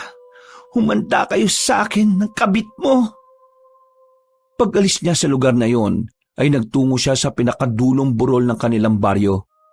Pumesto siya roon habang nasa anyo ng isang halimaw. Makintab at may maitim na balat. Malapaniki ang mukha. Nakausli ang matutulis ng ngipin. Nanlilisik ang mga mata at may matatalim na kuko. Pumikit siya at pinagana ang pandinig. Ganon din ang pangamoy at pandama. Hanggang sa matuntun niya ang kinaroroonan ni Gino at Arya. At magkasama pa talaga kayo Ang kakapal talaga ng mukha nyo. Sa tindi ng galit na naramdaman niya, ay napaululong siya at pagkatapos ay sinundan niyo ng alulong din ng mga aso sa mga kabahayan. Umalingaw-ngaw ang sigaw ng katatakutan sa lugar hanggang sa tumalo na siya at tinungo ang kinaroroonan ng dalawa. Pasado 11:30 ng gabi, nakatayo na siya sa mayabong na puno ng mangga sa gilid ng bakuran ng bahay ni Arya. Merong aso roon na tinatahol-tahulan siya pero nang titigan niya ito ng masama, ay bigla na lang natakot at nagtago sa ilalim ng kubo ang aso. Muli niyang pinagana ang pandama hanggang sa makarinig na nga siya ng mahihinang halinghingan ng babae at lalaki. Amoy na amoy niya ang presensya ni Gino at Arya sa paligid kaya nasiguro niyang sila lang ang tao sa bahay na yon. Tumalon siya sa bubong at nagpanggap na isang pusa. Pagkalaon ay sumilip siya sa maliit na butas kaya nakita niya ang kalaswaang ginagawa ni Gino at Arya. Lalo yung nagpasiklab ng galit sa kanyang dibdib kaya hindi na niya pinigilan pa ang sarili. Sa sobrang galit ay malakas siyang lumundag sa bubungan hanggang sa masira yon. Nagulat naman ang dalawa na kapwa walang saplot at nagsisiping na biglang natigil. Nang makita siya ni Arya ay napasigaw sa takot ang dalaga pero nahimatay din yon sa sobrang nerbiyos. Pagkahandusay sa sahig ay dali-daling tumayo si Gino para sana tulungan si Arya. Pero hinarap siya ng aswang kaya natigilan siya at napasandal sa dingding. Ang kapal talaga ng mukha mo, Gino. Sinagad mo na ng kakapalan ng mukha at nakipagsiping ka pa sa babaeng yan. Elsa! Nagulat ba kita, ha? Aswang ka? Kung ganun, ikaw yung pumatay kay Pipita. Pinatay mo ang sarili mong best friend? Oo, pinatay ko siya. Hulaan mo kung bakit ko yung ginawa. Siya ang dahilan kung bakit ako nayanggaw sa San Isidro. Kung di niya ako dinala ron, hindi to mangyayari sa akin. Kaya dapat lang din sa kanya yung nangyari. At para rin sa kaalaman mo, hindi lang si Pipita ang pinatay ko kundi ang pakialam merong si Sir Jerry na yon. At ang mayabang na Tom. Anong sinabi mo? Narinig mo naman, di ba? Ako rin ang pumatay sa kanila. Pero alam mo ba, ha? Bago ko patayin si Tom, may nangyari muna sa amin. Mas mahusay siya kesa sa'yo, Gino. Mas magaling siya sa kama. Halimaw ka! Mas masahol ka pa pala sa akin! Oo, halimaw talaga ako. At mas masahol pa sa'yo. Kaya maganda ka na dahil magsasama-sama na kayong lahat ng mga pinatay ko! Wala na nga siyang inaksayang oras. Sinunggaban niya kagad ang manlolokong boyfriend at walang awang pinagkakakalmot sa iba't ibang parte ng katawan. Nagsisigaw naman ng tulong si Gino habang pumipiglas. Pero ang ginawa ng aswang ay hinalikan niya ang binata na nagkakawag pero walang nagawa sa huli. Hindi pa nakontento si Elsa dahil gamit ang matatalim niyang ngipin ay kinagat niya ang dila ng binata hanggang sa maputol yon. Tumanggal siya sa pagkakahalik at natutuwang minasdan ng gulat na lalaki. Nilunok niya ang dila sa katumawa na parang demonyo. Umagos ang napakaraming dugo pero wala nang nagawa si Gino kundi ang magmakaawa na lang habang nasasaktan ng gusto. Ayan na, ngayon ko sumigaw ng tulong. Manloloko kang hayop ka! Itinulak siya ng sugatang lalaki at tumalsik siya sa sahig.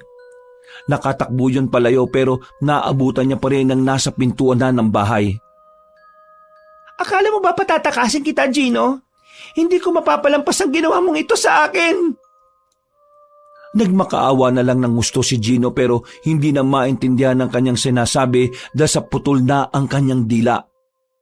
Tila nakakaawa naman siyang pinagmasdan ng aswang pero sa huli ay nangibabaw pa rin ang galit ng dalaga dahil sa panluloko sa kanya. Wala naman sana talaga akong balak na patayin kita eh. Gusto lang kitang takutin dahil iniisip ko na baka magsisi ka sa ginawa mo sa akin, Gino.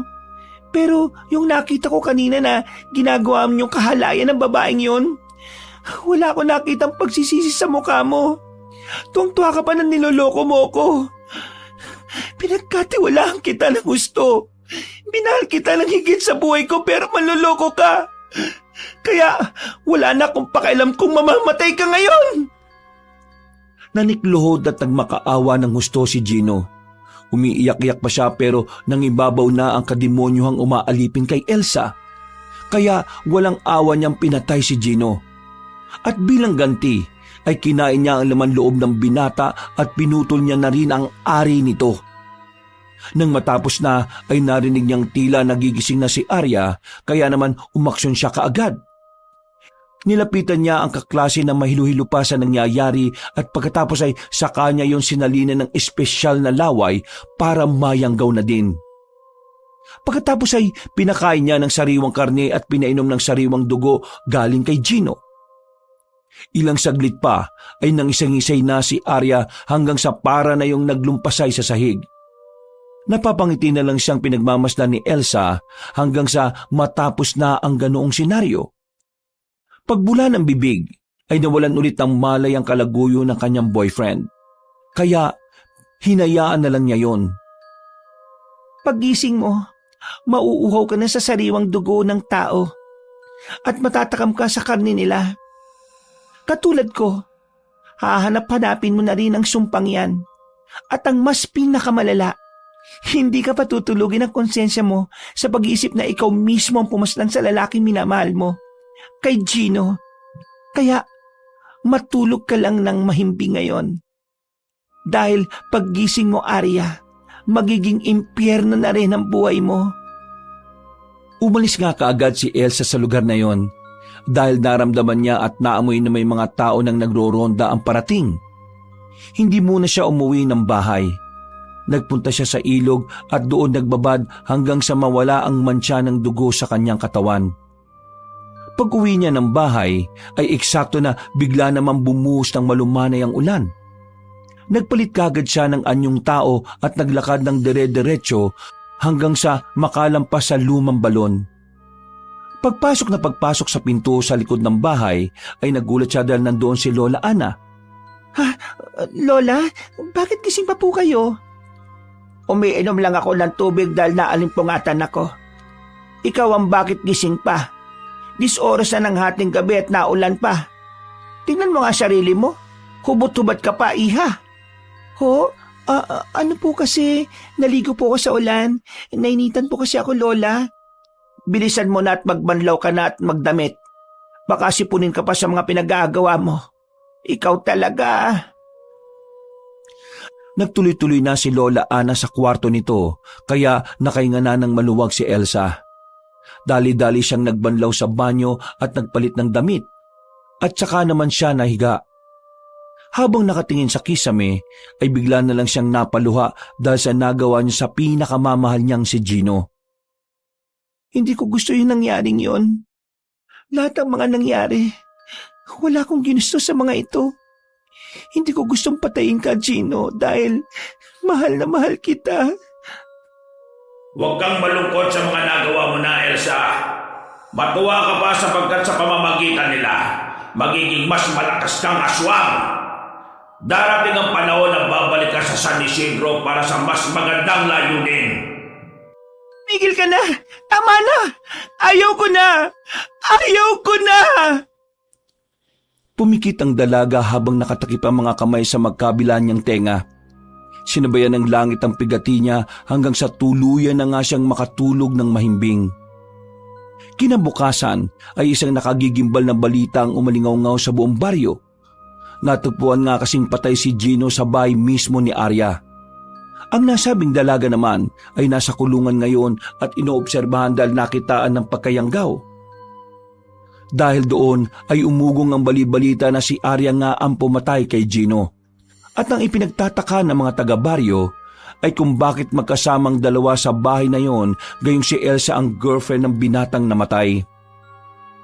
Kumalat din tuloy sa buong lugar ang chismis na meron ng lihim na relasyon sina Gino at Arya.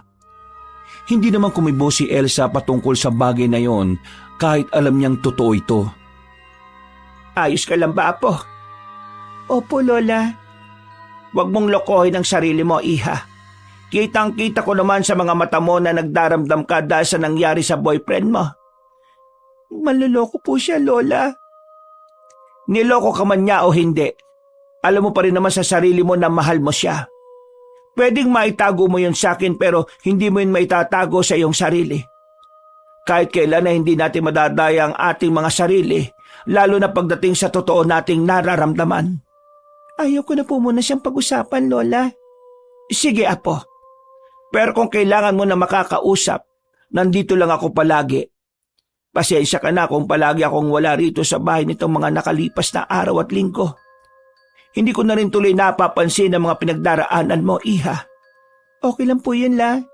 Mas mabuti na rin naman po ang ganon. Anong ibig mong sabihin? Wala po. Nandyan na po si Aling Karen at Aling Nina, oh. Tumuloy na po kayo. Hindi ka ba sasama?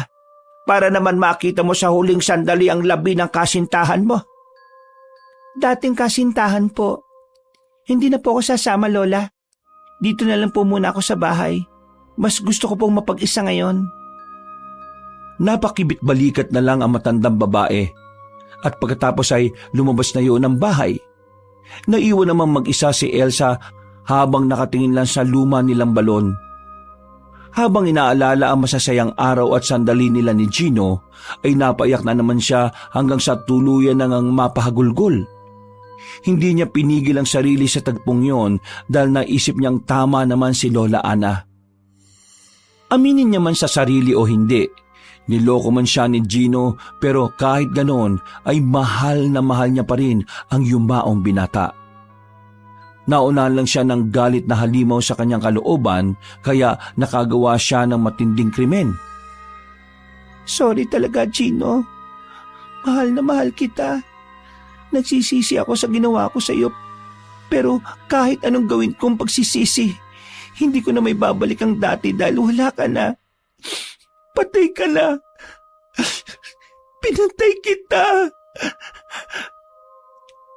Napalood siya sa sobrang sakit ng kalooban pero hinayaan niyang kumawala sa kanyang sistema ang ganoong pakiramdam. Pero sa kabila ng konsyensya niya ay mas lalo lang din lumalaban ang demonyo sa kanyang kalooban. Bakit ka umiiyak dyan, Elsa? Sinabi ko naman sa'yo na hindi mo kailangang iyakan ang manlolokong yun eh. Niloko ka ni Gino at ang kapalit ng panlolokong yun ay kamatayan. Simula ngayon, ang lahat ng manloloko sa'yo, papatayin mo! Hindi na niya pinansin ang bulong ng demonyo sa kanyang sistema. Nagpunas na lang siya ng luha at nag-ayos ng sarili. Pagkatapos ay nagpunta siya sa istasyon ng pulis para tingnan doon si Arya. Eksakto na naabutan niya si Officer Jano na nag-aayos ng mga gamit nito sa sariling desk. Lumapit siya at kinumusta ang nasabing alagad ng batas. O Elsa, napadalo ka rito. Ang tagal na nating hindi nagkikita. Ikinalulungkot ko nga pala ang nangyari kay Gino. Salamat po, Officer. Ay, siya nga pala. Anong sadya mo rito? Pwede po bang mag-request na makita si Arya? Ha? Ay, pasensya na. Hindi kita mapapayagan sa gusto mo. Saglit lang po ako at hindi ako magtatagal. Pakiusap po. Kailangan ko lang siyang makita at wala akong ibang gagawin. Parang awan niyo na po. Dahil doon ay napakamot na lang sa ulo si Officer Jano at dahil silang dalawa lang naman ang nandoon kaya pinayagan na rin niya ang dalaga. Pinayo niya lang na huwag masyado magtagal dahil baka mamaya ay magdatingan na ang ibang pulis na nasa operasyon. Humingi lang ng 5 minuto si Elsa at pagdating nila sa tapat ng pinagpipiitan ni Arya ay umalis na nga muna ang pulis. Nang masiguro ni Elsa na wala na sa paligid si Officer Jano, saka siya humalukip-kip. Ang kaninang malungkot na muka ay biglang napaismid na at pagkalaon ay pangiti-ngiti na. Nagpapanggap lang pala siya kanina na malungkot sa harap ng alagad ng batas. Pinagmasdan niya si Arya mula ulo hanggang paa. Nakaposas ang mga kamay at paa noon sa mismong kinauupuan. Naglalaway ang dalaga at kitang-kita ang pagkayanggaw. Mas lalong pumapangit ang itsura mong mga agaw ka. Hindi akma sa iyo ang pagkayanggaw. Para kang asong nauulol. Kadiri at naglalaway ka pa. Hindi naman ako ganyan noon eh. Ibig sabihin pala malakas ang pagkontrol ko sa sarili dahil nakaya kong umaktong normal. Kahit matindi na ang epekto ng pagkayanggaw sa akin. Umangil-angil lang si Arya. Hindi yun nakakapagsalita pero para lang mabangis na hayop na umuungol at pag-angil ang kayang gawin. Dahil doon ay napakunot ng noo si Elsa. Hindi niya kasi inakala na parang mawawala sa sarili ang kabit ng kanyang namatay na boyfriend. Hindi ko alam kung maawa ko sa lagay mo eh. Pero ito lang ang masasabi ko. Dapat lang sa'yo ang nangyaring yan. Pagkatapos sabihin yon, ay sinadya niyang kagatin ang dulo ng hintuturo. Nang tumagas ang dugo ay tila naghurimentado si Arya. Nagwala-wala yun at nagpuminit na kumawala para lang matikman ang umaalingasaw na dugo ni Elsa. Natawa naman ang dalaga sa nakikita dahil hirap na ang kanyang kaaway. Sige Arya, matakam ka sa dugo. Mauhaw ka at maglaway. Pero hindi ka makakatikim dahil nandiyan ka sa piitan na yan. Mamamatay kang gutom na sa karne ng tao at uhaw na uhaw sa sariwang dugo. Natigilan na siya dahil biglang dumating si Officer Jano. Narinig kasi ng Ginoong matinding pagwawala ni Arya kaya nag-alala siya. Mabilis namang binago ni Elsa ang reaksyon ng kanyang muka na mula sa natutuwa papunta sa pakunwaring natatakot. At nang makita ng Ginoong dugo sa hintuturo ng dalaga ay mas lalo siyang naalarma. Anong nangyari, Elsa? Nasaktan ka ba niya? Hindi po, officer. Nagulat lang ako tapos napatras kaya sumadsad yung daliri ko at nagdugo. Hindi naman po masyadong malalim ang sugat ko. Ayos lang. Mabuti naman kung ganun. Huwag kang didikit sa taong yan, Elsa. Nakikita mo ba itsura niya? Para siyang asong nauulol. Pero ang totoo, nayanggaw siya. Nayanggaw? Oo, ganyan na itsura ng mga nayanggaw. Sa maniwala ka man o sa hindi, totoo ang pagkayanggaw ng mga aswang, lalo na ron sa San Isidro. Malamang doon siya nadali at posibleng siya rin ang pumatay kay Pipita, Ginoong Jerry at Tom. Ganun po ba? Nakakatakot naman. Oo, tara na. Umalis ka na rito dahil parating na rin yung mga kasama ko. Kapag naabutan ka pa baka mapagalitan din ako. Bago umalis ng lugar na yon ay pasimple pang napangiti si Elsa kay Arya na patuloy pa rin sa pagkawag-kawag. Pag-uwi niya ng bahay tila tuwang-tuwa ang kanyang pakiramdam. Mas namayani na naman ang demonyo sa kanyang kalooban at hindi niya na nakontrol yon. Pasado 10:00 ng gabi, nagising si Elsa dahil sa lakas ng ulan. Lumabas siya ng kwarto at sumilip sa bintana. Dahil doon ay nakita niya ang balon sa likod ng kanilang bahay. Napangiti siya ng makahulugan na parang tuwang-tuwa sa mga nangyayari ngayon. Tama ang sinabi ng demonyo sa isipan ko. Dapat lang yun sa'yo, Arya. Yun ang pinakabayad mo sa ginawa mo sa akin. Pagkatapos noon ay bumalik na siya ng kwarto at natulog. Pero lingid pala sa kanyang kaalaman ay narinig ni Lola Ana ang kanyang sinabi. Malungkot na napa-sign of the cross na lang ang kanyang lola bago bumalik din sa higaan nito at matulog. 3 araw ang nakalipas. Nabalitaan na nga lang napatay na si Arya sa piitan kung saan to nakakulong. Ayon pa kay Mang Pabling, ang kilalang albularyo sa kanilang baryo, namatay si Arya dahil sa matinding pagkauhaw sa sariwang dugo at pagkatakam sa sariwang karne ng tao. Isa raw sa mga naging dahilan ng pagkamatay ng mga baguhang nayayanggaw ay ganon. Karamihan daw kasi ay mas pinipili na lang ang hindi makapanakit ng inosenteng tao hanggang mamatay, kesa maging isang kinatatakutang halimaw. Nang malaman ni Elsa ang tungkol sa nangyari kay Arya, ay natuwa siya ng husto. Hindi maipinta ang kasiyahan sa kanyang puso kaya nagdiwang talaga siya ng husto. Nagluto siya ng marami sa kanilang bahay at hinintay niya ang pag-uwi ni Lola Ana. Subalit pagdating na matandang babae sa kanilang bahay, pasado 10:30 ng gabi, iba ang hilat siya ng mukha nun. Hindi masaya ang kanyang lola na natunugan niya kaagad. Lola, may problema ba? Bakit parang malungkot ka? Naganda pa naman ako na marami ngayon kasi gusto ko pong magdiwang tayo. Naganda ka para magdiwang tayo? Opo, Lola. Para saan, Elsa?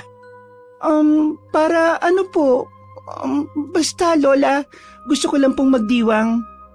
Sawa na po akong magmukmuk eh. Gusto mong magdiwang dahil sawa ka na magmukmok?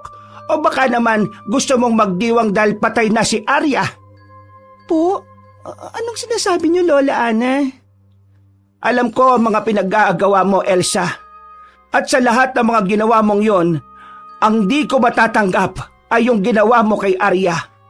Niyanggaw mo siya para mahirapan ng gusto at mamatay. Bakit hindi mo na lang siya ginaya sa mga taong pinaslang mo? Kay Pipita, kay Jerry, kay Tom, at sa manloloko mong nobyo? Kung ganun, alam niyo pong isa kong... Oo. Hindi ka nagtataka kung bakit palaging nawawala ang bangkay na nilalagay mo sa lumang balon? Tuwing mahimbing ang tulog mo, pagkatapos mong gumawa ng krimen, kinukuha ko ang bangkay at pinapaanod sa ilog. Nagdarasal ako araw at gabi sa Panginoon na patawarin tayo sa kasalanang ito. Na huwag masunog ang kaluluwa natin sa impyerno. Lahat ng kadibonyohang ginawa mo, tinanggap at pinagtakpan ko. Pero ang hindi ko lang maunawaan, bakit kailangan mo pang pahirapan ng isang tao bago wakasan ang kanyang buhay? Walang kalaban-laban sa iyo si Arya, Apo. Dapat lang sa kanya yun, Lola. Kung tutusin, kulang pa yun dahil sa panloloko nila sa akin eh. Hindi niyo po maintindihan kung saan ako nanggagaling dahil hindi niyo nakita mga nakita kong ginawa nila. Pero nakita ko ang mga ginawa mo. Simula sa umpisa, Apo. Sinikap ko yung intindihin kahit ang totoo. Ay takot na takot ako na baka isang gabi ako naman ang gawan mo ng masama. Ganyan na ba kahalang ang kaluluwa mo, Apo? Hindi ako masamang tao, Lola. Hindi ko ginusto tong nangyari. Wala akong ginusto sa mga to. Kung hindi mo talaga gusto yan, nung una pa lang sinabi mo na sa akin para naiharap kita sa simbahan at napabindisyonan ka. Maaring naipagamot pa kita kay Ma'am Pabling. Maaring hindi na humantong sa mga pagpatay ang lahat. Makinig ka, Elsa. May panahon pa para makapagbago ka. Sumama ka sa akin gayon din at pupunta tayo sa simbahan para alisin ang sumpa na yan na umaalipin sa iyo. Tumigil ka! Pati ba naman ikaw, Lola? Pareho lang talaga kayo. Huwag kang magpaalipin sa mga demonyong bumubulong sa kaisipan mo. May pag-asa pa para magbago. Mahal ka ng Diyos. Mahal ka ng Panginoon na po. Sinabi lang tumigil ka eh. Ayoko marinig ang patungkol sa Diyos-Diyos na yan. Tinabig ng dalaga ang mga pagkain sa mesa kaya nakaramdam ng takot si Lola Ana. Umatras siya nang makitang unti-unting nagpapalit ng anyo ang kanyang apo sa pagiging halimaw. Nakikita mo ba ang mukhang ito? Sa tingin mo, Lola Ana, tatanggapin pa to ng mga taong mapanghusga? Makagawa ka nga lang ng mali sa kapwa mo kahit hindi ka mukhang halimaw. Itinuturing ka na kagad na masama. Kung ganito pa kaya sa mukhang to na isang nayanggaw na aswang. Sabihin mo nga sa akin ngayon, Lola Ana, alin ang katanggap-tanggap sa itsurang ito? Hindi tumitingin ang Panginoon sa kung ano ang pangit sa atin. Ang pusong mapagpakumbaba ang tinitingnan niya. Ang puso na handang sumuko at tumanggap sa kamalian. Wes, hindi ako ang taong tinutukoy mo. Ay, oo nga pala. Hindi ako isang tao, kundi isang halimaw. Bukod sa maitim kong balat, maitim din ang budhi ko. Hindi ikaw yan, Elsa. Hindi ikaw yan, Apo. Labanan mo ang sumpa sa iyong kalooban at huwag mong hayaang sakupin kanyan. Bago pa matapos ang matandang ginang sa pagsasalita, ay tinabig na siya ni Elsa. Tumalsik siya sa gilid at pagkuway natumba. Dahil doon ay nabali ang tagiliran ng ginang kaya hindi na siya nakatayo. Nilapitan siya na nagangalit na aswang at walang awang pinaslang. Naiyak na lang si Lola Ana habang pilit na niyayakap ng maigpit ang apo hanggang sa tuluyang mawalan ng buhay. Katulad ng iba pang biktima ay inihulog ni Elsa ang lola niya sa balon. Hindi na rin kasi niya naisip ang mga nangyayari sa paligid dahil sa gulong-gulo na rin siya. Nagkulong siya sa sariling kwarto hanggang sa sumapit ang kinabukasan at isa pang kinabukasan at isa pang kinabukasan hanggang sa lumipas ang 5 araw. Dahil sa pag-aalala nila Aling Karen at Aling Nina ay napilitan na silang magpasama kay Officer Jano sa bahay ni Elsa. Nang marinig ng dalaga ang boses na iyon sa labas ng kanilang bakuran ay walang gana siyang bumangon at sumilip sa nakasarang bintana. Tao po! Tao po! Elsa! Aling Ana! Tao po! Umalis na kayo, please lang. Huwag niyo na akong guluhin pa. Humiga siya ulit at tinayaan na lang na magsisigaw ang mga tao sa labas hanggang sa umalis na ang mga yun ng tuluyan. Pagkatapos ay muli siyang napatingin sa kisame habang inaalala ang nangyaring pagpaslang niya kay Lola Ana.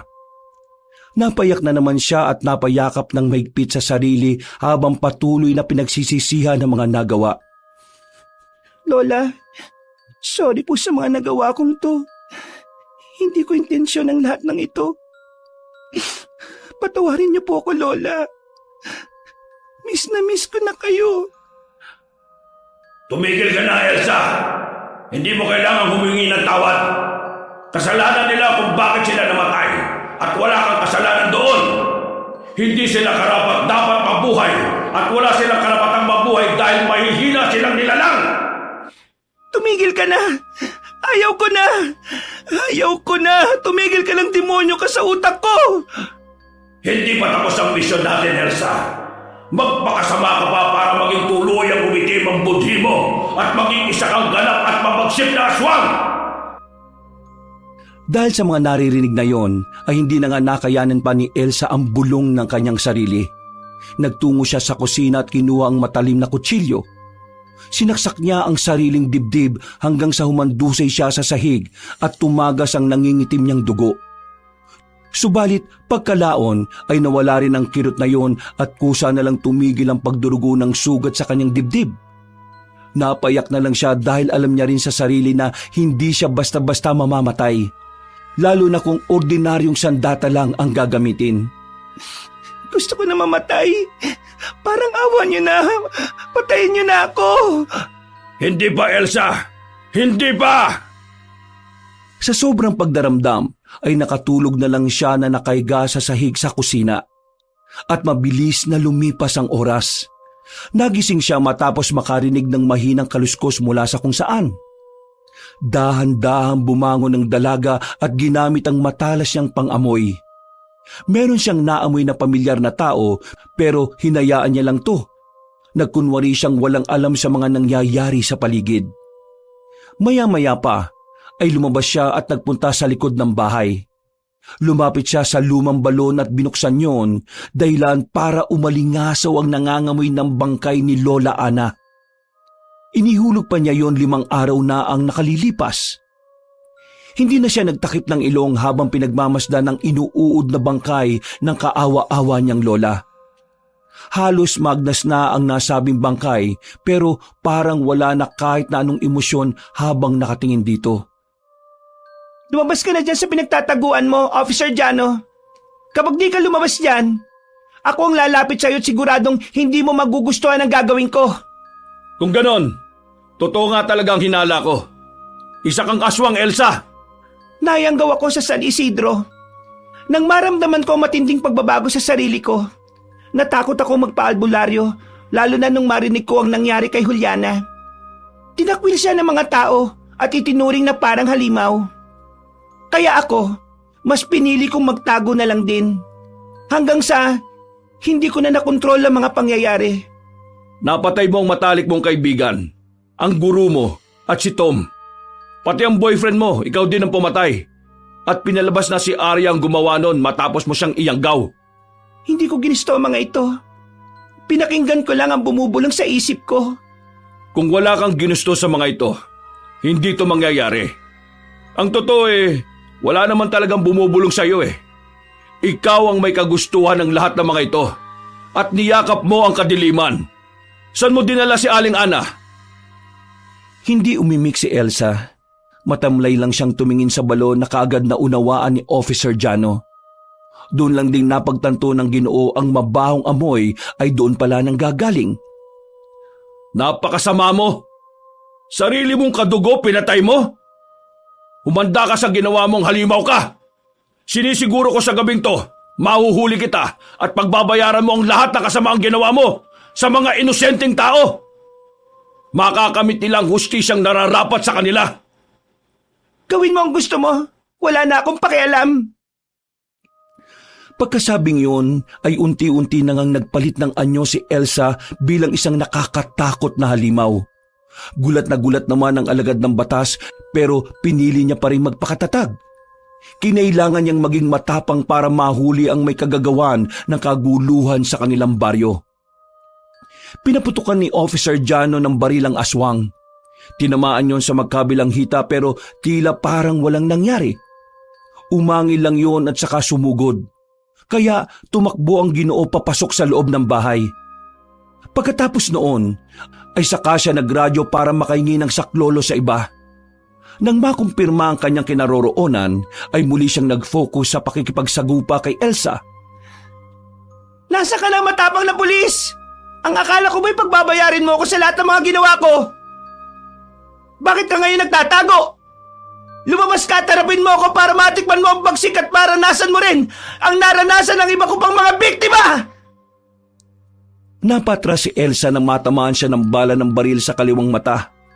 Natuwa naman si Officer Jano sa pag-aakalang nakapuntos na siya pero doon siya nagkamali. Pagkaangil ng aswang ay tumigil ang pagdurugo sa mata nito na parang walang nangyari. Yun na ba yun, Officer Jano? Yun ang pinakamaganda mong magagawa? Walang yang aswang to ah! Nagtago siya ulit at nagpaputok ng baril. Sinalaglang ng katawan ng mga yon na parang akala mo ay wala lang. Muli naman nagkasa ng baril ang pulis hanggang sa maalala niya ang isang bagay. Noong kasama niya kanina sina Aling Karen at Aling Nina, ay nagbigay sa kanya ang dalawang matanda ng maliit na bote na may lamang holy water. Sinamahan din nila yon ng rosaryo. Ayon pa sa matatandang alagad ng simbahan ay nakakatulong nga raw ang holy water, lalo na ngayong napatunayan nilang merong nayanggaw sa kanilang lugar. Matapos maalala yun ni Officer Jano, ay nagbakasakali na lang din siya habang hinihintay ang backup. Bahala na. Sana gumana to. Saglit niyang binabad ang bala sa holy water habang nagtatago sa aswang. Eksaktong ilang minutong lumipas ay nasira na ni Elsa ang bintana sa kusina. Umikot naman si Officer Jano sa bandang banyo at doon niya winisik ang holy water na natitira sa bote. Napahiyaw ng gusto ang aswang habang umaatras. Pakiramdam ni Elsa ay para siyang napapaso ng apoy galing sa impyerno. Nang makita naman ng pulis na epektibo ay sa kanya na pinaputok ang baril. Nang tumama ang bala sa katawan ng aswang ay naghihiyaw yun sa sakit. Tumagas ng tumagas ang dugo na hindi na tumitigil kaya napangiti ang lalaki. Ano? Akala mo hindi ka mapapatay? Tikman mo ngayon to! Mamamatay ka ng aswang ka! Makakasunod niya pang pinaputukan si Elsa hanggang sa mapatayo na lang ang dalaga sa harap ng balon. Saglit yung tumigil at ngumiti sa Ginoo na nagtataka kung bakit. Gawin mo na, Officer Jano, habang di pa tuluyang kinakain ng kadiliman ng budhi ko. Anong sinabi mo? Pinilit kong labanan ng bulong ng demonyo sa utak ko. Pero nadaig ako nito. At wala akong sinisisi sa bagay na yon kundi ang sarili ko lang din. Tama ka po. Dapat kong pagbayaran ng lahat ng ginawa kong kasamaan. Mahal na mahal ko po ang lola ko. Nang maunawaan ng Ginoong Pulis ang sinasabi ni Elsa, ay muli niyang kinalabit ang gatilyo ng baril at makailang beses pang pinaputukan ang katawan ng aswang. At sa huli ay pinuntirian niya ang ulo nito. Tumagos ang bala sa likod ng utak at kasunod noon ay nahulog din ng halimaw na si Elsa sa balon. Lumapit doon si Officer Jano habang nakatutok pa rin ang baril. Siniguro niyang hindi na talaga kumikilos ang aswang bago niya ibaba ang sandata. Eksakto naman ang pagdating ng mga backup na sinundan din ng pag-ulan. Ang pangyayaring yun ay mabilis na umugong sa buong baryo. Marami ang natakot dahil nga sa nagkaroon na naman ng isang insidente ng pagkayanggaw. Nalungkot din ng gusto ang mga kaibigan ni Lola Ana na sina Aling Karen at Aling Nina matapos malaman ang nangyari. Nilibing ang maglola na magkatabi at marami rin ang nakiramay sa kanila dahil marami naman talagang kaibigan si Lola Ana. Sa paglipas pa ng mga araw, siniguro naman ni Officer Jano kasama ng iba pa at ng simbahan na hindi sila titigil sa pagsugpo ng anumang krimen. Ito man ay may kinalaman sa supernatural o wala. Dahil sa pangakong yon ay naging kampante ang mga taga-baryo. Naging maunawain din sila sa sitwasyon ng isang tao na huwag kaagad manghusga. Makalipas ang isang linggo, habang ginagalugad ng Ginoo ang abandonado ng bahay ng maglola, ay nakita niya ang diary ni Elsa. Doon ay nabasa niya ang lahat ng mga ginawa ng dalaga, kaya naintindihan niya rin ang pinaghuhugutan nun. Pasensya na sa nangyari, Elsa. Ikinalulungkot ko kung ano man ang mga pinagdaraanan mong hirap at pagdaramdam na ikaw lang mismo ang mag-isang lumalaban.